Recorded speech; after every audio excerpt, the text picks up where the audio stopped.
gravando já, tudo bem?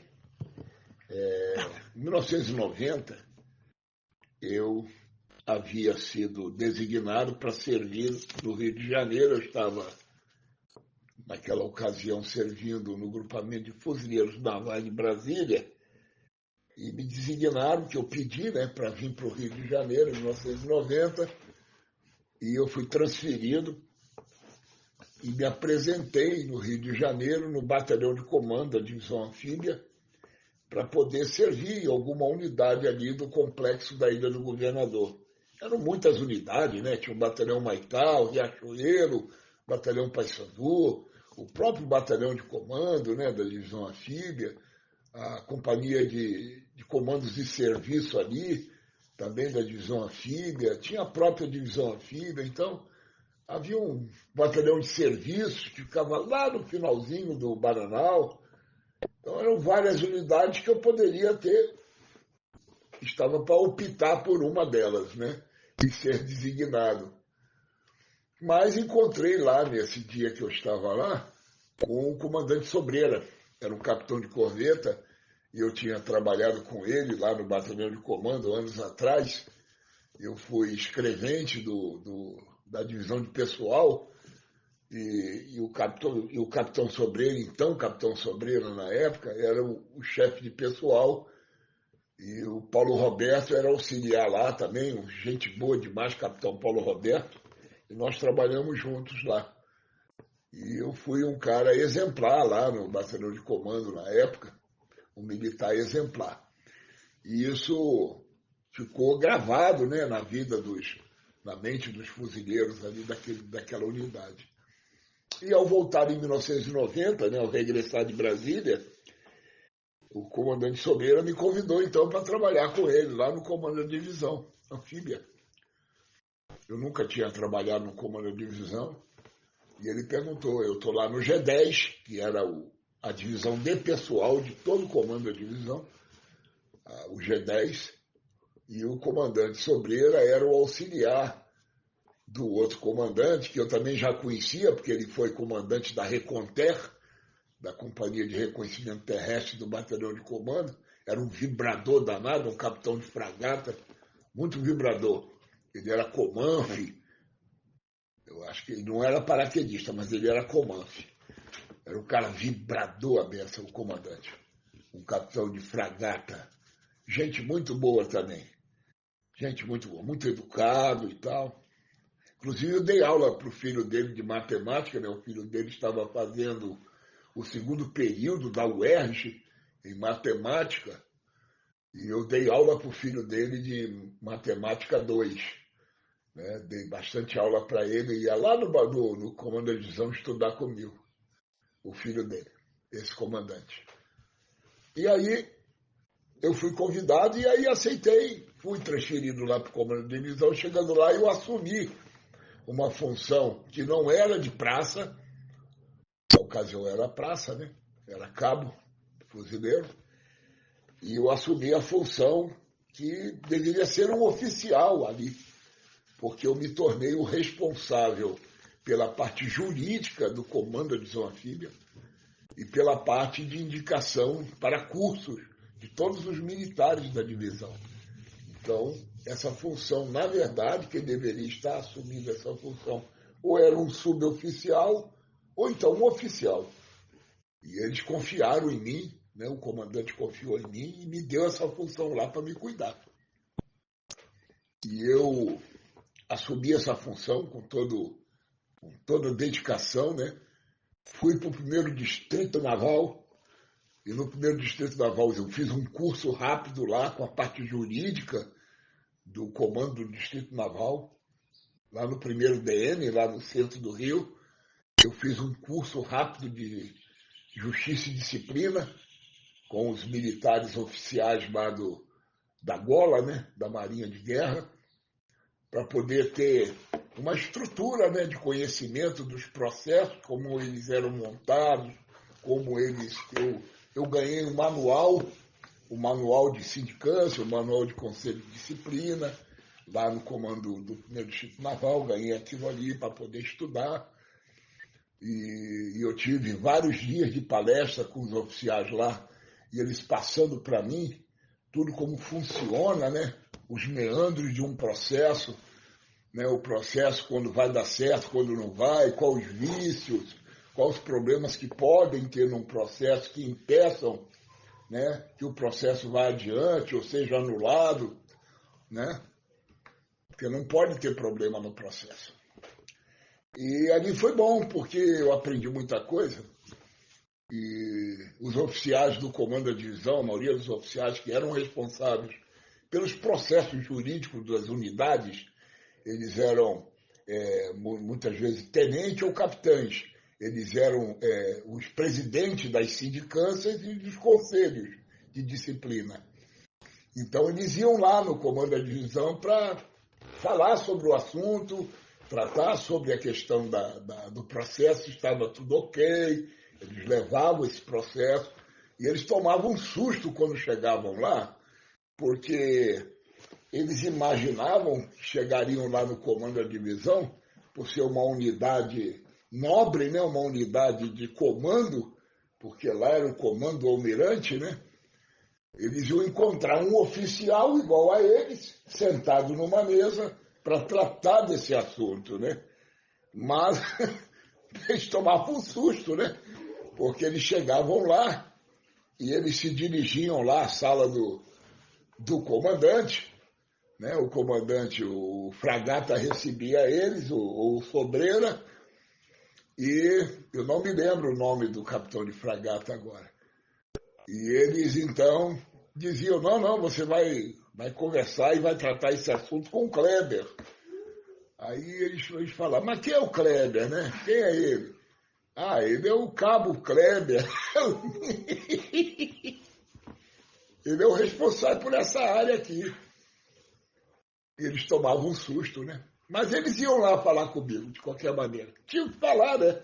Porque eu era a única peça ali importante nessa engrenagem, então não tinha jeito. Aí, quando eles chegavam lá na minha mesa, eu respeitosamente os cumprimentava, militarmente os cumprimentava, batendo a minha continência, levantando, respeitosamente, eu cumprimentava, convidava-os para sentar à minha mesa. Sente aí, por favor, senhores. Sejam bem-vindos, né? E eles levavam o processo e me mostravam, então, o processo. Eu lia todo o processo, eu via cada passo que o processo, como foi construído, né? Os processos, e eu dizia para eles se estava tudo ok ou não, se o processo poderia ir em frente ou não. Aí eles agradeciam aquela coisa toda. Isso aí, o desenvolvimento nessa função e a minha vida diária ali no comando da divisão, por ser um militar exemplar e andar sempre muito bem uniformizado, impecável, né? Isso conta muito, né? E eu participava ali na divisão do trabalho evangélico que tinha ali na época. Eu era um dos responsáveis pelos cultos evangélicos na divisão, juntamente com oficiais e sargentos, praças. Eu era um dos pastores ali que dava pregação, eu pregava, eu cantava, eu dirigia, né? E isso tudo também influenciou para que o comando da divisão me indicasse, no primeiro ano, em 1991, para me concorrer ao fuzileiro padrão, né? Ao militar padrão de toda a unidade, todo o comando da divisão anfíbia. E aí eu fui participar desse processo, né? E interessante que marcaram uma entrevista juntamente com a bancada que ia julgar, que ia avaliar os militares indicados pelos batalhões, pelas unidades, uma bancada de oficiais. E o oficial responsável era um capitão de fragata, que eu conhecia ele, e outros oficiais, né? E eu me lembro que um dia eu fui lá no comando de divisão, foi lá, o julgamento seria lá, né? A avaliação, a entrevista. Eu me lembro que quando eu adentrei a sala para ser entrevistado, me apresentei e tal, e eles começaram a falar, fazer várias perguntas, e uma das perguntas foi a questão da minha vida, né? Como é que foi minha vida pessoal? Por que que eu escolhi ser fuzileiro naval? Uma das perguntas que eles fizeram, né? Por que que eu escolhi ser fuzileiro? Escolhi a Marinha de Guerra do Brasil. E também perguntaram também, porque eles sabiam que eu dava aula de matemática superior, né? Eu dava aula de mate, de física e tal. E eles sabiam disso, porque muitos oficiais estudavam comigo ou os filhos estudavam comigo. Lá no comando da divisão mesmo eu dava aula lá. Os filhos iam lá e eu dava aula para eles lá. Tirar as dúvidas dele, né, sobre matemática superior, que normalmente eram mate 1, mate 2, mate 3, né, que é aquele circuito de matemática que é normal, né, no nível superior. E isso também chegou aos ouvidos dos oficiais na divisão anfíbia, eles sabiam disso, né? Então, me recordo que uma das perguntas que o Fragata me fez, foi a seguinte: um militar intelectual, ele pode ser um combatente? Essa foi a pergunta, nunca mais esqueci essa pergunta. E eu disse para ele o seguinte: sem problema nenhum. Sem problema nenhum.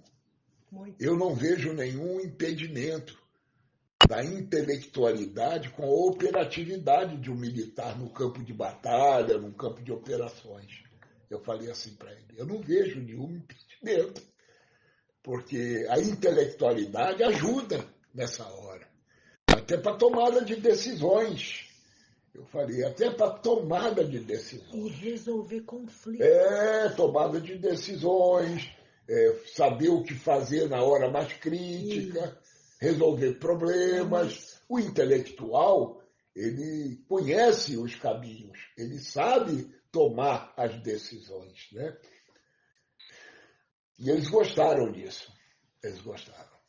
Né? Então, fizeram outras perguntas também e tal. E eu, quando cheguei lá, me lembro que quando eu cheguei no comando da divisão, eu já havia sido escolhido 2 anos seguidos como fuzileiro padrão em Brasília, também, pelo meu desempenho profissional e militar.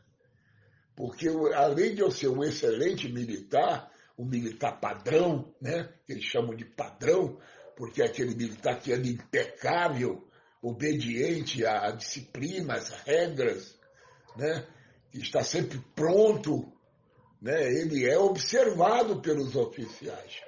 E também no desempenho das atividades.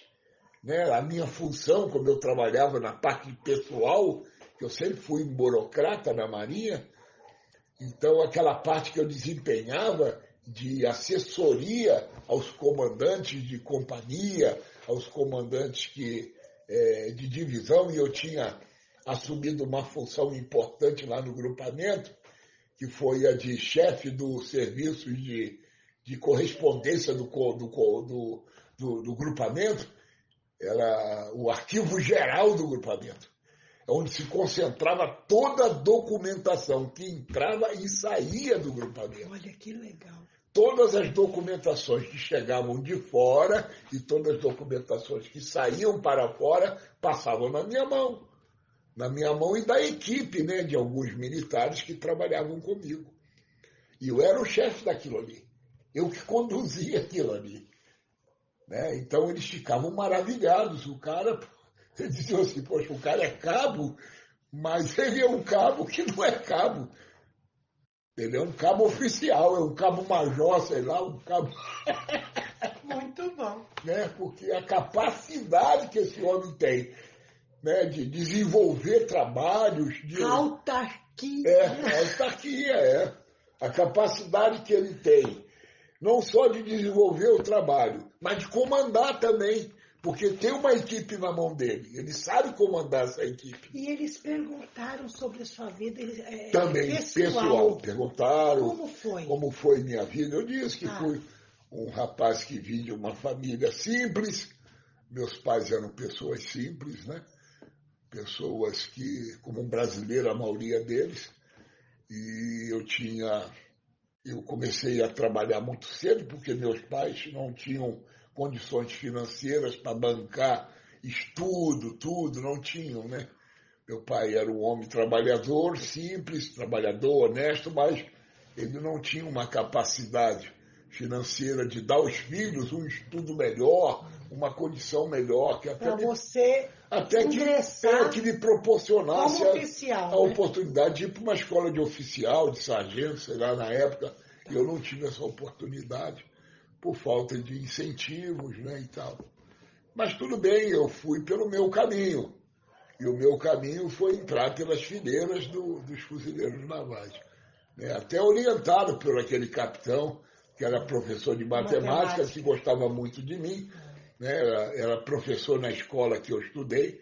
Né? Deus sabe tudo que faz. Olha o que Deus fez. E colocou aquele capitão da Marinha lá. No seu caminho. No meu caminho, para me orientar, dizer, olha, Kleber, você é um cara inteligente. Ele falou na época para mim. Né? Você é um cara inteligente, você só tira 10 em matemática. Você é o melhor aluno que eu tenho de matemática. Então você é um cara que você tem um futuro pela frente. Agora, vamos fazer a prova para fuzileiro, vai lá, vamos entrar na Marinha. Você tinha 17 para 18. Eu tinha 17 anos por aí. 17, né? Aí ele deu essa orientação para mim, aí eu fiz a prova e passei, né? Passei na prova. A primeira prova que eu fiz, eu já passei. Né? E aí você contando para os oficiais. Os oficiais, tudo isso, né? E aí depois Mas antes disso, eu também fui trabalhador, né? Trabalhei muito, comecei a trabalhar. Perguntaram. Sobre a vida civil. Civil. Aí eu comecei a trabalhar muito cedo, trabalhar com 10 anos, 11 anos, 12 anos. Eu trabalhava, eu dava duro, né? E depois, aos 14 anos, já tinha uma carteira assinada, minha mãe conseguiu emprego para mim numa empresa de eletrônica, e eu já fui trabalhar lá, e lá eu também fui responsável por uma função muito importante, que era uma função das mais importantes que tinham lá dentro, que eram os testes de válvulas, de cinescópios. Quem não sabe o que é cinescópio, é um tubo de imagem daquelas televisões antigas. Televisões. Das televisões Continental, Zenith, Telefunken, que eram tubos de 45 graus, de 60 graus, 90 graus. Eram 3 tipos de tubo de imagem. Né? Então eu aprendi ali a testar aquelas coisas todas, usando aparelhos eletrônicos. E eu tinha, na época, uma capacidade tão grande, já garoto ainda, né? Porque eu consegui gravar mais de 300 testes de cabeça. Isso tudo você relatou? Tudo isso eu falei. Eu falei para eles que eu consegui, no período do tempo que eu estava trabalhando, lá desenvolvendo o meu trabalho com os testes, eu gravei, porque nós tínhamos um manual. O manual tinha a voltagem, cátodo, o anodo, o eletrodo, então cada um tinha um valor. Cada válvula, cada equipamento eletrônico, ele tinha um valor diferenciado. Era uma combinação. E ela combinando ali com aquele aparelho dava o resultado, se estava bom ou não, se estava fraca, se estava ruim, em curto ou não, era assim. E eu sabia aqueles 300 testes ou mais de cabeça. Eu chegava lá e já dominava tudo. Né? Eu era o melhor que tinha na empresa. Né? Então tudo isso ajudou a desenvolver o intelectual nessa área de eletrônica, né? Que é uma área nobre, né? Parte de eletrônica. Né? Então eu conhecia essas partes de transistor, resistências, circuitos integrados, né? Toda essa parte, né? Eu tinha domínio sobre tudo isso. Tá bom? Então aí, graças a Deus, eu fui escolhido eu fui escolhido o fuzileiro padrão no primeiro ano e depois no segundo ano também. Passei pelo mesmo processo. No segundo segundo ano também fui escolhido. E eu usava uma estrela no ombro, uma estrela de almirante, que é aquela estrelinha dourada. Eu usava uma estrela que era própria de almirante, né? Eu usava no ombro como símbolo daquele militar. Para identificar o militar que foi escolhido, o fuzileiro padrão do Comando da Divisão Anfíbia. Eu usava. Então foi uma história muito bonita, né? Muito bonita, né? E teve outras também, né? E teve tantas, né? Depois eu vou estar contando em outro testemunho, né? Vou estar contando, né, a minha passagem pelo campo de adestramento, né? Quando eu fui instrutor de formação, né? Também eu vou estar contando sobre tudo isso. O Batalhão Paysandu, quando eu passei pelo Batalhão Paysandu também, eu fui escolhido também para ser parte administrativa. Então, foram muita coisa boa, muita coisa boa. Então, fica aqui esse pequeno depoimento, né? Um pouco da minha trajetória no Corpo de Fuzileiros Navais. Fora os cursos que eu fiz, né? Fiz vários cursos, fui indicado para vários cursos. E todos os cursos que eu fiz na Marinha, eu fui primeiro colocado. Todos. Cursos de formação militar e cursos que eram de capacitação. Todos eu era o primeiro. Eu era o melhor, né? Então isso é coisa de Deus. Isso é uma coisa de Deus, né? Mas eu fico feliz de poder relatar um pouco. Eu sei que isso vai ficar gravado, guardado, né, para futuras gerações, para os meus netos, né, bisnetos, poderem ouvir a trajetória do seu avô, do seu bisavô. E também os meus filhos também depois vão estar ouvindo e conhecendo um pouco da minha trajetória. Isso, né? Mesmo. E foi muito bom. Né? Muito bonito. E depois também vou contar um pouco da trajetória espiritual, né? Como eu cheguei até pastor, né? Como é que foi a minha passagem pela obra de Deus. Tudo isso vai ser importante também. Então, Deus abençoe a todos. Deus abençoe a sua vida. Em nome do Senhor Jesus. Mas tudo isso eu vejo o quê? A mão de Deus. Em tudo isso eu vejo a mão de Deus. A gente não é nada, nós somos pó e cinza. Nós somos seres humanos normais, como qualquer pessoa, mas isso é a mão de Deus. A mão de Deus. Quando Deus quer honrar alguém, Ele honra. Ele honra. Amém. Glória a Deus. Glória a Deus. Amém. Amém. Glória a Jesus.